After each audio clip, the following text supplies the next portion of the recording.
Halo semuanya, nama saya Michael. Selamat datang di channel saya, Sikutu Buku. Kali ini, saya tidak membahas buku, tapi membahas informasi yang cukup menarik, yaitu soal vaksin. Kalau kita lihat di berita, kehidupan kita baru akan beneran normal apabila vaksin coronavirus sudah ditemukan. Saat ini, sudah ada lebih dari 90 jenis vaksin berbeda yang sedang dikembangkan di seluruh dunia. Tapi, apakah kamu tahu sejarah vaksin? Vaksin adalah zat atau senyawa yang berfungsi untuk membentuk kekebalan tubuh terhadap suatu penyakit tertentu.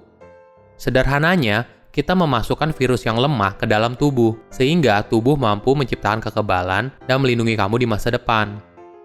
Pada tahun 430 sebelum Masehi, Thucydides menulis tentang wabah di Athena yang menewaskan banyak orang.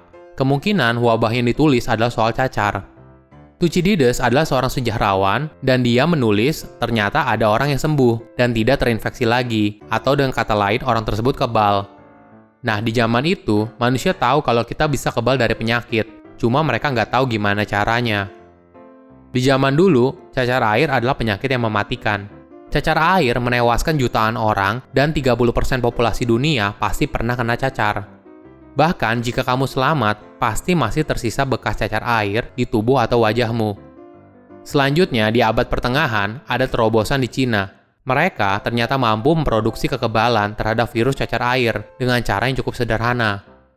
Jadi, mereka mengumpulkan koreng dari orang dengan kasus cacar air yang ringan.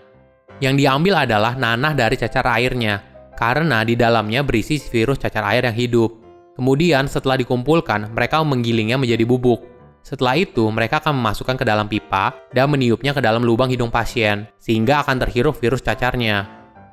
Tentu saja ini merupakan cara yang sangat kuno dan tidak higienis, tapi efektif dalam menekan jumlah kematian karena cacar.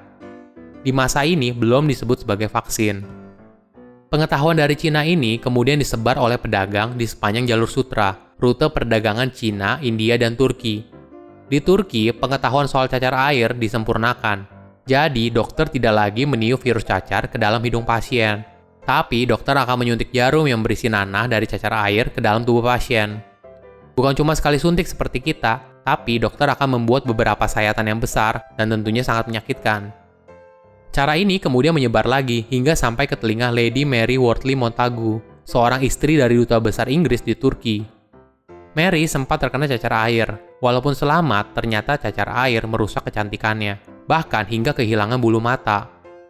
Karena punya pengalaman pribadi dengan cacar, Mary kemudian membawa metode dari Turki untuk disempurnakan di Inggris. Tentu saja tidak semua orang setuju, karena banyak orang sulit menerima kalau kita harus memasukkan virus ke dalam tubuh manusia yang sehat. Logika seperti ini masih belum diterima di masa itu. Tapi akhirnya Raja Inggris George pertama bersedia mensponsori uji klinis untuk melihat apakah metode ini aman atau tidak. Syarat uji klinisnya cukup unik. Jadi, virus cacar akan diberikan kepada 6 narapidana yang menjalani hukuman mati. Jika mereka meninggal karena virus, ya memang itu adalah bagian dari hukuman mereka. Tapi, apabila mereka selamat, Raja akan membebaskan mereka. Semua narapidana kemudian setuju untuk menjalani eksperimen itu, dan mereka semua selamat. Uji klinis tahap kedua lalu dilakukan pada 11 anak, 5 diantaranya merupakan anak yatim. Mereka semua juga selamat. Uji klinis ini dikenal sebagai eksperimen kerajaan. Akhirnya, pada tahun 1746, Inggris membangun rumah sakit cacar, dan ini merupakan barang mewah pada masa itu. Jadi, hanya bangsawan saja yang mampu. Tapi metode ini juga tidak 100% aman, karena masih ada sebagian kecil orang yang meninggal karena cacar air. Atau ketika mereka kebal, mereka malah menjadi carrier cacar air dan menularkannya ke orang lain. Jadi, akan terbentuk epidemi baru. Kemudian, di daerah pedesaan di Inggris, para peternak sapi memperhatikan kalau beberapa sapi mereka mengalami penyakit seperti cacar air di bagian ambing mereka. Tapi penyakitnya jauh lebih ringan dan tidak ada sapi yang mati karena cacar. Maka penyakit ini disebut sebagai cacar sapi. Nah, seperti cacar air, penyakit ini juga menular. Jadi, para wanita pemerah sapi, mereka kadang terkena cacar sapi. Menariknya, para wanita ini kebal terhadap virus cacar air apabila sudah terinfeksi cacar sapi.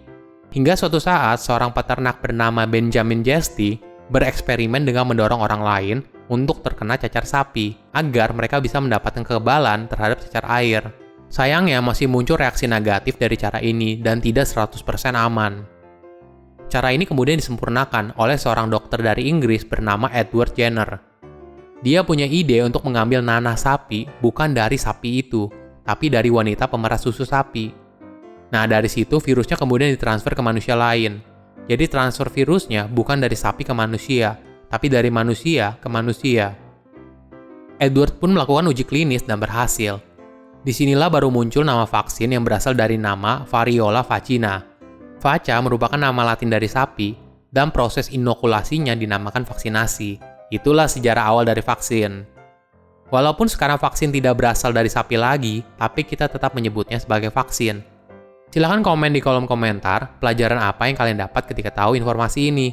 Selain itu, komen juga mau tahu informasi apa lagi yang saya review di video berikutnya. Saya undur diri, jangan lupa subscribe channel YouTube Sikutu Buku. Bye-bye!